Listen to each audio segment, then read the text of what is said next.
నమస్తే. వీటీవీ ప్రైమ్కి స్వాగతం. ఆంధ్రప్రదేశ్లో గడచిన 15 నెలలుగా ఒక రాజకీయ వికృత క్రీడ వికటాట్టహాసం చేస్తూ ఉంది. అనేక మందిని ఎడాపెడా జైళ్లలోకి పంపించడం, వాళ్ళేమో జైళ్లలో నెలల కొద్దీ జైళ్లలో మగ్గి మళ్ళీ బయటికి రావడం, బయటకు వచ్చిన తర్వాత పోనీ వీళ్ళు ఏమైనా తోక ముడుచుకొని వెళ్ళిపోతున్నారంటే అంతకి పదింతలుగా మళ్ళీ వాళ్ళు వచ్చి ఏది ఏమైనా సరే అన్నట్టుగా మాట్లాడడం చూస్తుంటే, మరి ఇంతమందిని ఇన్ని రకాలుగా జైల్లోకి తోసి ఏదో శ్రీశ్రీ చెప్పినట్టుగా బీభత్స రస ప్రధానం పిశాచగణ సమవాకారం అంటాడు ఆయన. ఇంత బీభత్సాన్ని అధికారం చేపట్టడానికి ప్రమాణ స్వీకారానికి ముందు నుంచి కూడా విపరీతమైనటువంటి బీభత్సం సృష్టిస్తూ ఉంటే, ఎడాపెడా చిన్న పెద్ద ఆడ మగ ఆర్థిక సంపత్తున్నోళ్ళ పేదవాళ్ళ అనేటువంటి తారతమ్యం కానీ మానవీయ కోణం కానీ ఇలాంటివేమీ లేకుండా ఇష్టం వచ్చినట్టుగా ఇష్టారీతిన వీళ్ళని జైళ్లలో తోసేస్తా ఉంటే, ఒకవైపు హైకోర్టు సుప్రీంకోర్టు కూడా చీవాట్లు పెడుతున్నా కూడా కోర్టులు మాకు లెక్క అనేటువంటి ధోరణిలో వ్యవహరిస్తున్నటువంటి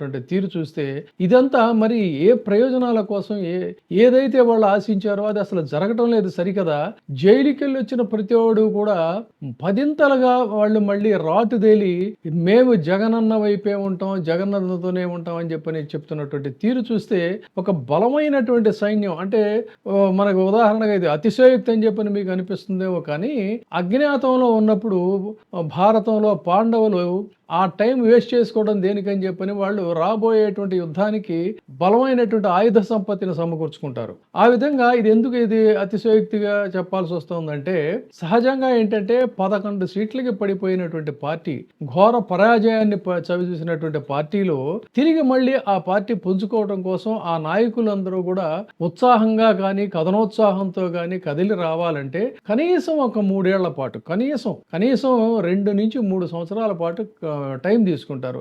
ఏదో ఒక దీంతో వాళ్ళ పనులు వాళ్ళు చేసుకోవడం, అప్పుడప్పుడు మధ్యలో కనిపెట్టడం, దూరంగా వెళ్ళడం సహజంగా జరిగేటువంటి ప్రక్రియ అయితే ఇలాగే ఉంటుంది. ఎందుకంటే వాళ్ళని వాళ్ళు మళ్ళీ అన్ని రకాలుగా కూడా తీసుకొని మళ్ళీ తిరిగి ముందుకు రావాల్సినటువంటి అవసరం ఉంది, అప్పుడు ఉన్నటువంటి రాజకీయ పరిస్థితులను బేరీజు వేసుకొని. కానీ ఇక్కడ ఇంతగా కుదేలిపోయినటువంటి పార్టీకి మరుక్షణం నుంచే ఆ పార్టీ మీద, ఆ పార్టీ సింపదైజర్ల మీద, ఆ పార్టీ మీడియా కార్యకర్తల మీద, అంటే సానుభూతి పరుల మీద ఇలా ఎడాపెడా అసలు ఊపిరి సలపనటువంటి రీతిలో చాలా అమానుషంగా అన్యాయంగా కేసులు పెట్టడం ఇవన్నీ చూసేసరికి దాంతో వాళ్ళంతా కూడా ఒక రాటుదేలినటువంటి కార్యకర్తలకు, ఉదాహరణకి కొన్ని జస్ట్ ఊరికే ఎగ్జాంపుల్గా ఎందుకంటే ఇది చెప్పాల్సి వస్తుంది, మిథున్ రెడ్డి మామూలుగా వాళ్ళ నాన్నగారు విద్యార్థి రాజకీయాల నుంచి కూడా ఆయన ఒక డక్కాముక్కీల్తన్ని రాజకీయాల్లో చాలా కీలకంగా అప్రతిహతంగా ముందుకు సాగుతున్నటువంటి వ్యక్తి కాబట్టి పెద్దిరెడ్డి రామచంద్రారెడ్డి గారి గురించి చెప్పుకోవడానికి చాలా హిస్టరీ ఉంటుంది. కానీ ఎక్కడో విదేశాల్లో చదువుకొని మంచి చదువులు చదువుకొని ఒక డీసెంట్ పర్సన్గా decent activities, decent politics play చేయాలి మనం అనుకునేటువంటి మిథున్ రెడ్డి చాలా సౌమ్యుడు, మాట కూడా చాలా ఆయన ఇదిగానే మాట్లాడతాడు, సౌమ్యంగానే ఉంటాడు. అటువంటి సౌమ్యుడు మీడియా ముందుకొచ్చి అసలు గతంలో మాట్లాడినటువంటి టోన్కి, బాడీ లాంగ్వేజ్కి ఇప్పటికీ చాలా స్పష్టమైన తేడా వచ్చింది. అది గమనించిన తర్వాతే మనం ఈ వీడియో చేయాలని చెప్పని అనిపించింది. ఆయన మాట్లాడినటువంటి తీరు చూస్తే తనలో కూడా ఒక రకమైనటువంటి ఆ కసి, ఆ పట్టుదల, అంటే దీన్ని ఏమంటారంటే ఏది ఏమైనా సరే ఎట్టి పరిస్థితుల్లో ఇక రాజీ పడటానికి వీల్లేదు, తాడో పేడో తేల్చుకోవాలి అని చెప్పని this is called a killing instinct అంటాం మనం. కిల్లింగ్ ఇన్స్టింక్ట్ అంటే చంపేయటం అని కాదు, అంతటి ఖచ్చితంగా ఉండాలనేటువంటి ఒక పట్టుదల అనమాట. అలాంటి పట్టుదల ఆ మాటలో కూడా ప్రతిధ్వనించిన తర్వాత ఒకసారి చూసినట్లయితే మరి పాపం వీళ్ళు ఇంత కష్టపడి ఇంతమందిని లోపలకు దోసి ఇన్ని రకాలుగా చేస్తామంటే వీళ్ళందరూ ఎలాగండి భయపడకపోతే మరి ఎట్లాగా? భయపెట్టాలని కదా వీళ్ళని చేసింది, లేవకుండా చితక్ కొట్టేయాలని కదా ఇన్ని రకాలుగా చేస్తున్నటువంటి పరిస్థితుల్లో తీరా చూస్తేనేమో ఈయన జగన్మోహన్ రెడ్డి గారు ఎప్పుడో అధికారంలోకి వచ్చిన తర్వాత చేస్తామని చెప్పని మొదటి నుంచి కూడా వీళ్ళ తరపున న్యాయ పోరాటం చేయటము, బాసటగా నిలవటం ప్రతి ఒక్క అగ్రనాయకులే కాదు అతి సామాన్య కార్యకర్తలకు కూడా తనదైనటువంటి తన రెక్కల కింద వాళ్ళని కాపాడుకుంటూ వాళ్ళు బయటకు వచ్చిన తర్వాత ఏదేమైనా సరే మేము జగనన్నతోనే ఆఖరిగా సోషల్ మీడియాలో అరెస్ట్ అయ్యి జైలుకి వెళ్ళొచ్చి అరచేతుల్లో దెబ్బలు చూపించినటువంటి వాళ్ళు కూడా మేము మళ్ళీ జగనన్నతోనే ఏదేమైనా సరే అని మాట్లాడుతున్న పరిస్థితి. నా పనేదో నేను చేసుకుంటూ పోతున్నాను, ఈ మధ్యకాలం కాలంలో పెద్దగా పట్టించుకోవట్లేదని ఇటీవల అరెస్ట్ అయినటువంటి సవీంద్రారెడ్డి అనేటువంటి యాక్టివిస్టు అతను కూడా మొన్న ఈ మధ్య మీడియాకు వచ్చి ఏది ఏమైనా సరే అన్నట్టుగా మాట్లాడుతున్నాడు. అంటే నిద్రాణమైన శక్తుల్ని కూడా నిద్ర లేపి మరి వీళ్ళు జగన్మోహన్ రెడ్డికి సపోర్ట్గా అయ్యేటట్టుగా చేస్తున్నటువంటి స్థితి చూస్తే మరి ఈ వెంజెన్స్ పాలిటిక్స్ అంతిమంగా మీకు ఏమి మిగులుస్తుందనేది కూడా ఒక్కసారి తెలుగుదేశం అగ్రనాయకులు ఆత్మ పరిశీలన చేసుకోవాలి. ఇప్పటి వరకు మీరు చేసింది ఏంటి, ఇదే కొనసాగితే పరిస్థితులు ఎలా ఉంటాయి, మీకు ఎంతవరకు దీనివల్ల మీకు లాభం కలుగుతా ఉంది, వైసీపీకి ఎంతవరకు ఇది అవుతుంది అనేది సమీక్షించుకోవాలి తప్ప రాజ్యాధికారం మన చేతిలో ఉంది కదా, రాజ్యం వీరభోజ్యం అన్నట్టుగా చెలరేగిపోయి చేస్తే పరిస్థితులు ఎలా ఉంటాయి అనేది కూడా ఒకసారి బేరీ చేసుకోవాల్సిన పరిస్థితి ఉంది.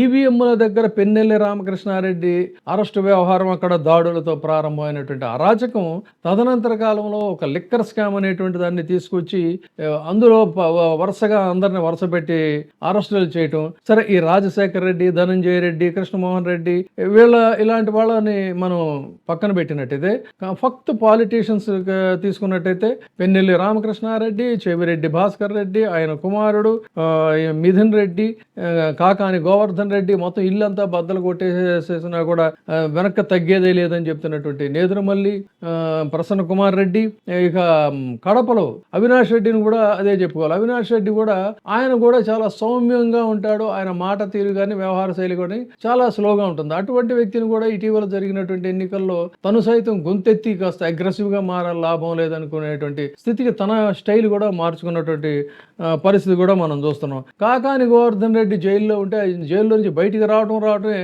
మరింత అగ్రెసివ్ గా తయారడు. దానికి తోడు ఆయన కుటుంబం నుంచి ఆయన కుమార్తె కూడా ఒక యంగ్ లీడర్ గా మళ్ళీ ఇవాల్వ్ అయినటువంటి పరిస్థితి చూడొచ్చు. ఇక కేసులకు సంబంధించి అయితే వైసీపీ చెప్తున్నటువంటి లెక్క అయితే దాదాపుగా ఇంచుమించు 1600కు పైగానే పైచీలికి మాటే దాదాపు వేలల్లోనే చెప్తున్నారు వాళ్ళు.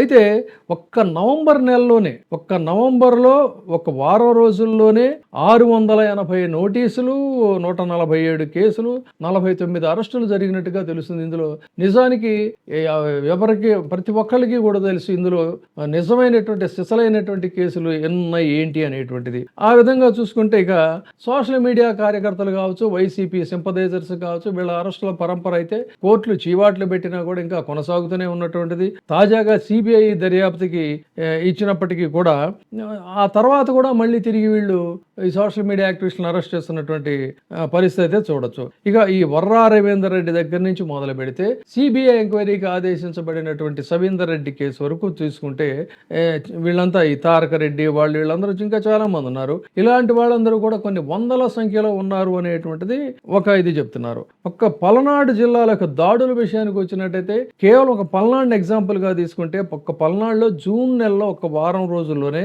33 హింసాత్మక సంఘటనలు జరిగాయని చెప్పి తెలుస్తుంది. ఇలా ఈ డేటా అంతా తీసుకుంటూ పోతే ఈ హింస రచన ఈ ధ్వంస నచన దేనికోసం అంతిమంగా మీరు ఏం సాధించాలనుకున్నారు, తద్వారా ఇది మళ్ళీ మీకు తిరిగి అధికారాన్ని మీకు కట్టబెడుతుందా అనేది కూడా ఒకసారి పునఃసమీక్షించుకుంటే మంచిది. ఎందుకంటే అసలు యావత్ ఈ తరహా రాజకీయాల్లో సీనియర్లు అయినటువంటి వాళ్ళే చెప్తున్నారు, ఈ తరహా రాజకీయాలు ఆంధ్రప్రదేశ్ రాజకీయాల్లో గతంలో అసలు మేము ఎప్పుడు వినలేదు, చూడలేదు, అలాంటిది ఎందుకు ఈ సంస్కృతి అని చెప్పని వాళ్ళు ప్రశ్నిస్తున్నప్పుడైనా సరే ఒక్కసారి అనుభవం లేనటువంటి వాళ్ళని మీరు కన్విన్స్ చేయలేని స్థితిలో ఉంటే ఉండొచ్చు కానీ కనీసం ఒకసారి చరిత్రనైనా సరే తెలుసుకోవాల్సినటువంటి అవసరం ఉంది.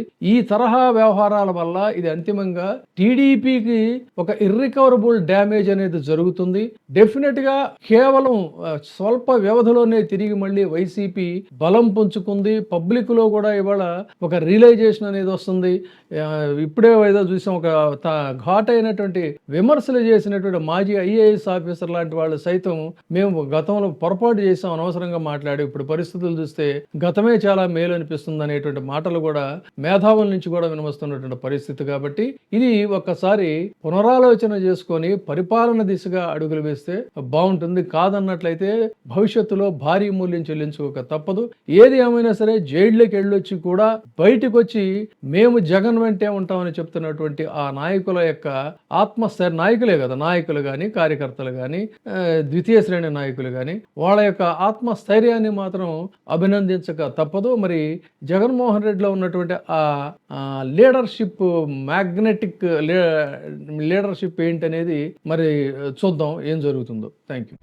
ఇప్పుడే సబ్స్క్రైబ్ చేయండి, లైక్ చేయండి, షేర్ చేయండి. VTV ప్రైమ్, మీ ఉత్తమాభిరుచుల సమ్మేళనం.